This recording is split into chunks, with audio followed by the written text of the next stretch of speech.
Ladies and gentlemen, we got Glenn in on Saturday again. Let's go. So No, my name is Saturday for him, Friday for us. yeah, Glenn on Saturday. That's my new handle. let's just change the pod name. Glenn on Saturday. I love it. Okay, what are we talking about? Oh, I know what we're talking about. Hey, you're driving. Doyle, Andrew, it's your topic. Okay, so earlier this week on one of our calls in the school community, which if you are watching this and you aren't in there yet, then please get in there. Colby brought up how one of the demand gen campaigns that he was. You're wrong. You never give Colby any credit for anything. Say someone else. Say anybody else.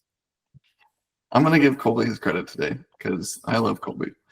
Yeah, Usama was doing stuff that he wasn't even doing last week. He said he was skydiving. Yeah. Picture, Joanne, pop that picture up right now. Indoor skydiving doesn't count. Anyway, Colby was running a demand gen campaign and he was serving, and he had set it up in a way that was serving ads just only into Gmail. So can I give some background context? Sorry, yes, as please. You're explaining. Yes, so, please. Half of this is called the interruption show because you have a bunch of people who interrupt, mainly just Usama and myself. And then the other half, anyways, whatever about that thought. But so here's how this all started. Because I did agree with the philosophy that if you typically saw a Gmail in a demand gen campaign, my initial thoughts were, that's garbage. Like it's probably something generated from, maybe they're pushing hard on Facebook. Google, capitalizes on the impression, bada bing, bada boom. It's going to say that it got the conversions. But I believe what we had saw, and let's confirm this in this call, this whole call will actually go to nothing if we find out I'm lying. But we were seeing that we were getting click-based conversions in Gmail. And adding on to that, it was offline imports. So it wasn't Google. Waiting. Yeah. And so we were seeing that data and we were looking for ways to scale. And I mean, like anything, I always say segmentation is the name of the game. So once you see one lever doing well, we started segmenting our demand gen campaigns by placements. And Gmail has been the place we've been pushing the hardest when it comes to budget. And it's been working. I mean, we've been watching global numbers and the fact that we continue to push, but our CPA hasn't been getting like crazy or stupid shows us that something's happening. You guys can hold me accountable. Maybe I'll show some numbers in a second here. But Andrew, what were you saying? What's going on here?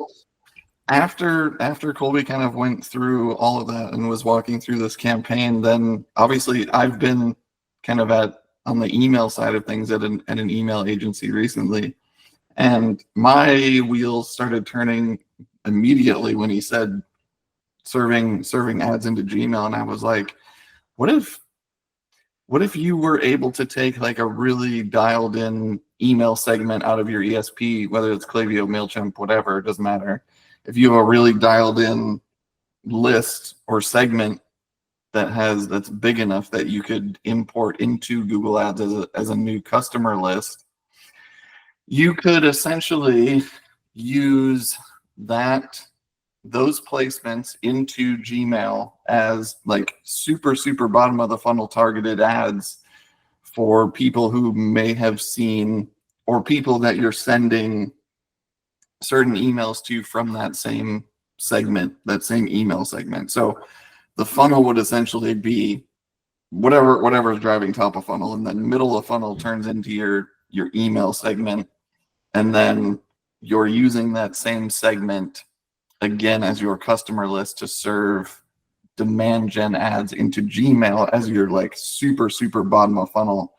So if you have an offer or product or whatever, it doesn't matter. If you have cohesive messaging across all three layers of that, you're just going to hammer those people. So I'm going to add the extra complexity that we were talking about. Can I Andrew? First of all, this is the type of placement we were talking about, and we haven't tested this. Yeah. All that will be blurred out by whoever's editing this, including the title, the bold out, all this. But basically, Google will show it in the Gmail email spot. So now if you have a specific audience, let's just say it's an add to cart visitor or whatever being imported from Klaviyo, there's a Gmail spot right there. Mhm. It can be like something like you forgot something in your cart, Yep. literally, and that's an automatic all the time placement for, oh, I need to purchase this from my cart because I forgot, and then send them to the cart checkout page. And if they actually did forget it, they're automatically just gonna have everything inside the cart already there because the cookies that we love. Mhm. You can also use it for promotions, like Andrew was saying. Like if you're gonna send a promotional email that Yep. goes out at the start of a month, at the end of the month, you're sending out throughout the week, like 5, 6 of them. Change the copy of this for all your visitors that or all your subscriber list, and then all of a sudden you have a constant promotion going on, and every time they open their Gmail, Yep. guess what they see. So I- I thought, I think this is a big play for like bigger brands with big email lists. Like first party Yeah. data is going to be your most valuable piece of information. Yep. I think a thing to remember too, though, is with everything, if you're really driving on new customer acquisition costs, maybe you don't want to be flooding all of your money to Gmail. That said, you can't forget about your entire funnel, and it makes sense. They are going to be the easiest audience to convert. So if you can push some budget there, that's going to help you out in the long game. adding an Yeah. extra complexity, go exhaust your other audience bases first, your shopping search, before you start messing around and start experimenting. Okay, Andrew, what were you gonna say? No, I was just gonna say, I think a lot of the times we get so bogged down like in individual channels and stuff that we tend to forget like what the full actual like marketing funnel looks like for a new customer. Like they're not making a decision based on an individual channel, like ever. Like if you actually sit down and think about how you personally buy online now, like it's never because you just saw one thing one place and then you're just like, oh, sick, I'm gonna go buy that now. Yeah, you Like, got to beat them relentlessly. yeah, And I think demand gen, from what I've seen, is demand gen provides some of the cheaper CPMs that you can get, which means cheaper CPCs. And from a percentage basis of new visitor traffic, I usually see that it's some of the highest.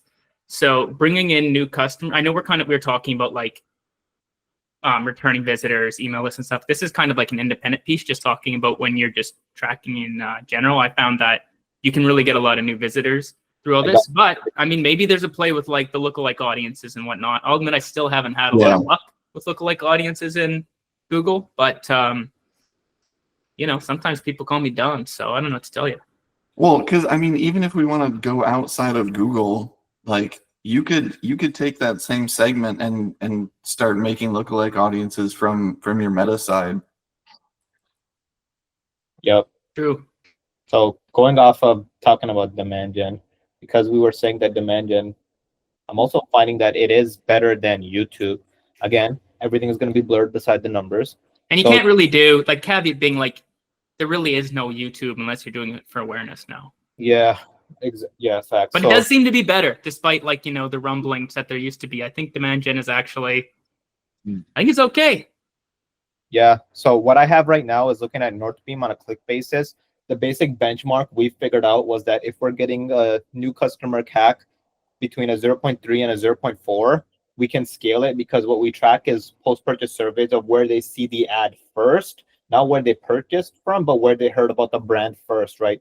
And then we kind of found that as we scaled YouTube budget and we stayed within those constraints, the responses for that went up, which was great, right? So that proved that YouTube was working to some degree versus what was being said in-app. Obviously, in-app numbers look great, but this is a direct kind of comparison between demand gen and YouTube. So what I ended up doing was literally these two are the exact same campaign, same targeting, same YouTube, same copy, all the same stuff, and they've been running for a while. And this is just the last 7-day comparison after a budget increase.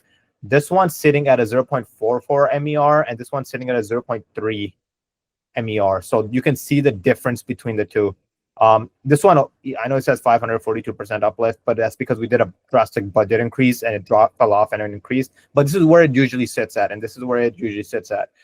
Adding to that, look at the cost per click on demand gen versus here, and then let me just add new customer. And it just showed, to get my words in before I forget, it showed the same things I talked about with that cheaper CPM, cheaper CPC, and look at that new visitor percentage. It's not significant, but I mean, YouTube's Yeah. still probably going to bring in No, more. So when you're it's significant. Don't say it's not significant. It is significant. okay, it's so significant.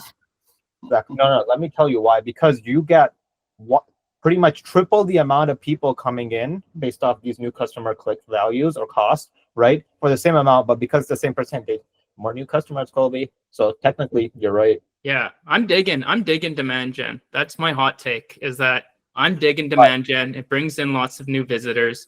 I guess if I was going to be critical of myself, going down the rabbit hole, like I just look at it as the fact of I'm bringing in new visitors. That's my metric for a demand gen campaign. I don't worry too much about the other pieces. So maybe you could say, is it poor quality traffic? But then to that, I would say just make sure you're adding exclusions like we've talked about in other videos.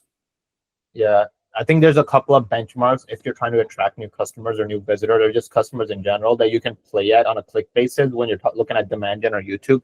One, just the MER, the new customer MER, you need to benchmark these. You need to figure out where the balance is between your growing revenue and where you lose money. And obviously there's like surveys and some experimentations you need to do.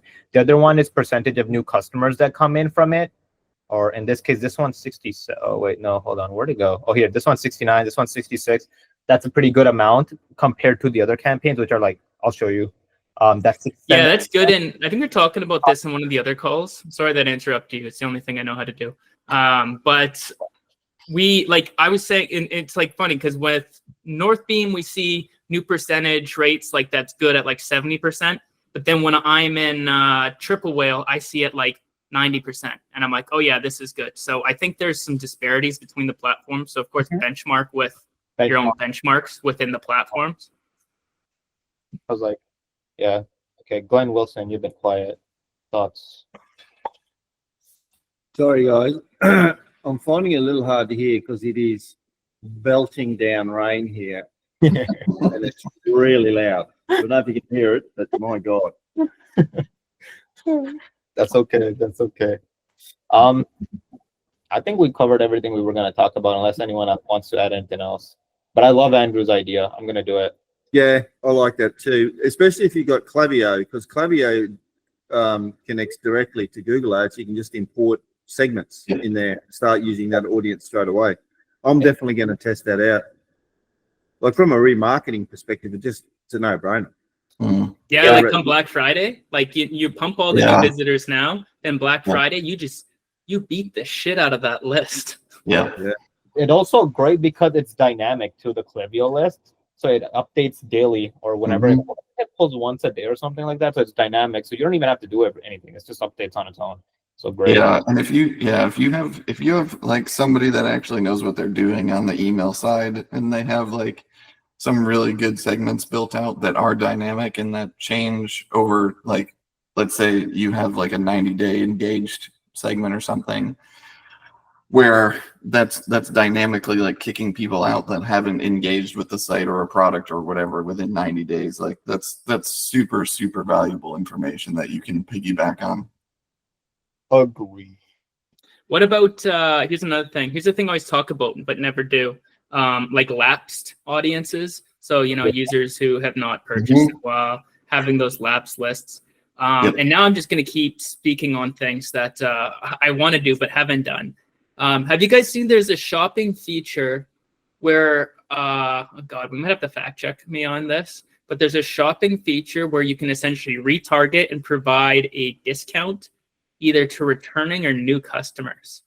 In Google Ads? In Google, yeah. I never used it. I looked at it, I was like, that's pretty cool. I should use it. I've never even heard of that. So wait, you can retarget people with shopping and provide a discount? Colby, where is this? Something makes me feel like it's new customer. Oh God, let's see. I think it's new customer where you can assign a value to it. New customer value. Yeah, that's new customer setting. You can assign a value to it. No, but it provides a discount. With discount, Google Ads. Oh, is that the engaged, disengaged customers or something? I think so. Okay, about customer lifecycle goals. They're in. I think they're in standard shopping campaigns. Wait, where there's a tick in there where you can target disengaged customers. Check-ins in the mail. What am I pressing? Or maybe it Hold was on here. Emacs. I think it was. I'm gonna open up CPMs. Emacs. It's something. It has to exist. No, I saw it the other day when I was setting up a campaign. I think it's target disengaged, or do you want to target disengaged or something like that when you're setting TROAS settings or something. I have this. Yeah, that's the new customer acquisition. That's been around for a while. Yeah, I'm thinking of There something it is. different too. Oh, do not adjust bidding to re-engage. Yeah, that one there. Yeah. Adjust bidding to help re-engage. Oh, now this is a test I've just started running inside search campaigns. Have you got a search campaign? Yeah. Just pull up a search campaign. Usama actually doesn't believe in search. What do you mean? Oh, mine are going really well. And I've just tested this. See the smart bidding exploration, increased traffic diversity. I saw that. I have it off. Oh wow, I haven't seen this. I've turned that on because just for a test, because I've got some campaigns that are doing really well in search. They're non-branded search, not branded search, but they're spending a small portion of the budget. So I'm testing this at 10%. So that you think of it 10%, if you got a 250% or 300 ROAS, that drops it down to 270. That might just get you more traffic with a view of getting more conversion. So I've just turned it on in 3 campaigns to test. Funny enough, though, do you think that this is kind of like what we, and I would say honestly, like most digital marketers that are kind of, cut your teeth and been in the game, do you think it's like something that we've been doing for a while because we know that TROAS has been that lever, and so maybe newer audiences don't really see it as that lever, so when they see that, it feels like a little more, you know what I'm saying? Or am I just defending you, Glenn? I'm picking up what you're putting down. You're saying we've been doing the low TROAS to get more audience in, and Google's just picking up. Google's made a feature for it now. Google's made I it. think. Yeah. So instead of where it's got limited by target in yellow, that flag, where every time you see that limited by target and you click on it, it wants you to reduce your ROAS.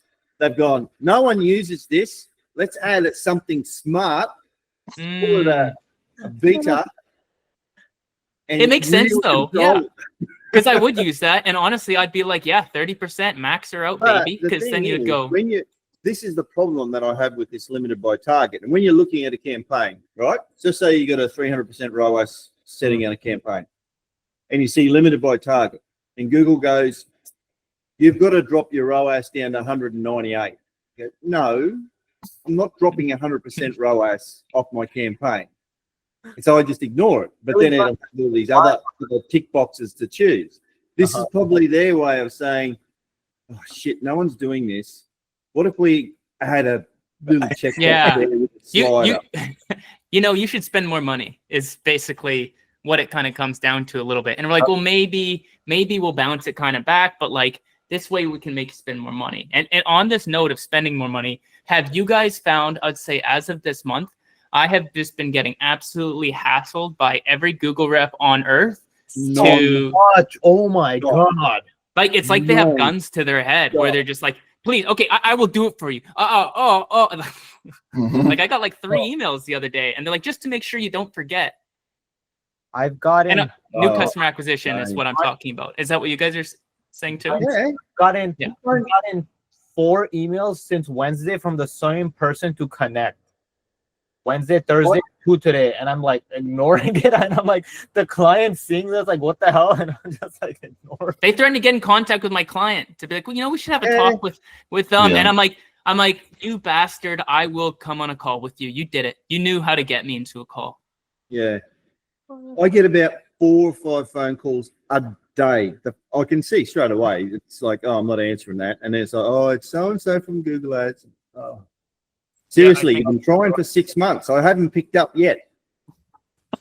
Yeah, same here. I think I get calls from Meta, and I haven't worked on Meta ads in like 2 or 3 years. Look, there's an account I have, and there's a call every day from there. Yeah. They're getting messages. I'm getting messages too. Oh my God. I just saw the messages. Stay away, people, Google. I don't want it. Yeah, it's like I've never answered my phone. And then this is the thing. I think I've complained about this in every other thing. Probably already complained about in a video, but I had one who did an unknown number, called me 3 times in a row. So, when you get that, you're like, okay, someone's dead or in jail. And then it's like, hey, it's blah, blah, blah from Google Ads. And I was like, oh my God, are you serious? That's crazy, dude. Not gonna listen to you, people. Leave us alone. Yeah, I guess, it's a scary quarter with Amazon pulling all that spend for them. So, Mm, Oh, yeah. oh. Yeah, well, Oh, Jeff had to pay for his wedding, so that's why he's turned off all the ads. yeah, that's true. I never thought about that approach. buddy. Are you guys thinking about getting into Amazon? Because I was just reading, I read a LinkedIn post, sorry, credit, I don't know who it was. Maybe it's viral now, but there's only like 40 likes. And the person was saying what they think that Amazon is kind of feeling like they're in a good playing field now and that they can compete against Google as a search engine. And it made me That's think, what I was thinking. as a search or Google Ads advertiser, maybe it is time to start offering services like Amazon. And I'll admit, like, as a Google advertiser, in my mind, I just think that Amazon advertisers are doing nothing but targeting brand. Oh, so it's a no-brainer. It's a low-hanging fruit, just on brand inside Amazon. Because I do it. I see something and go, oh, what is it on Amazon? I want to get free shipping. Mhm. Straight to Amazon. Everyone does it. And I think, that just goes full circle back into the conversation of like having to think about things more full funnel, like in an actual like purchase journey, and making sure that you're exposing your audiences to the places that they're probably gonna be looking for your things. Yeah, exposing yourself to people, but your brand to people. Yeah. You didn't catch that, did you? We'll just leave it as is. I'm sorry. Yeah, okay, so I guess we all have to open up full service agencies. Yep. But Yeah. But no, I think the thing is, though, you got to be communicating and looking at the full picture. If you're still living in a silo, in this day and age, that's scary. Yeah.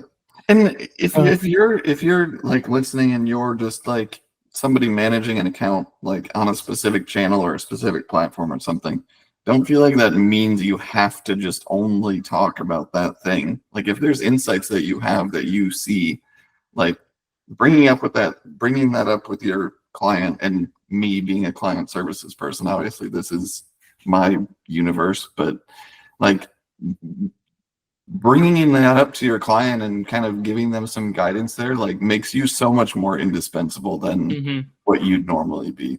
Not to make this like job tips, but no, I think that's totally it. And like we can even get into the site, like whether you work for a company or let's say you're an agency owner, maybe you're just person doing a job, whatever. You're going to create more value. Maybe you don't see that come in eventually, but let's try to think of the benefits for yourself, right? Because we're people and all, of course we care about others, but we care about ourselves a lot too.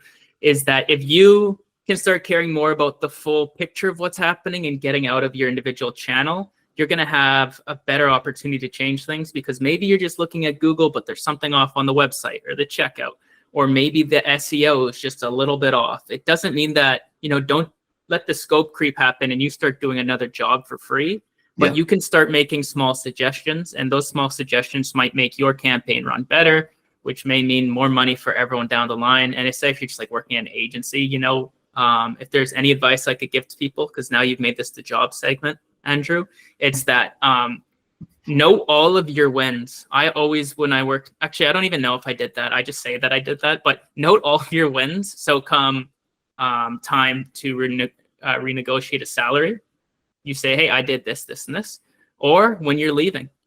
But if you work for me, don't you ever renegotiate your salary or leave. Don't. And I mean, again, coming full circle again, these are the kinds of like more like specialist conversations that we try and have within the school community too. And we have quite a few calls where we just kind of go through a lot of this kind of stuff with a lot of different people from different sides of the marketing funnel, where we try and diagnose and dissect a lot of this stuff. So we try not to get too off the rails for these videos, at least for this stuff, but yeah, it comes up a lot in the school community calls with everybody. So. Yeah, and if you're not in that, you're missing out so much. You are just, it is just, I would feel sick to my stomach on all the things you're missing out on.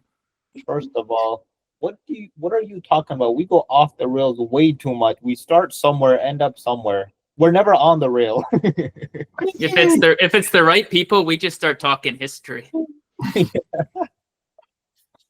All right, okay, we need to end this before we get way too into the weeds, or out of the weeds, or in the fucking. We're in the lake. pasture now. Yeah. What does that mean? What does in the weeds actually mean, though? Think about it. In the weeds? Is it like when you start weeding and you just don't stop? Okay. Okay. Nope. We're gonna end this now before. I want answers. No, Colby's not getting answers today. Thank you for listening. We will see you next video. Bye.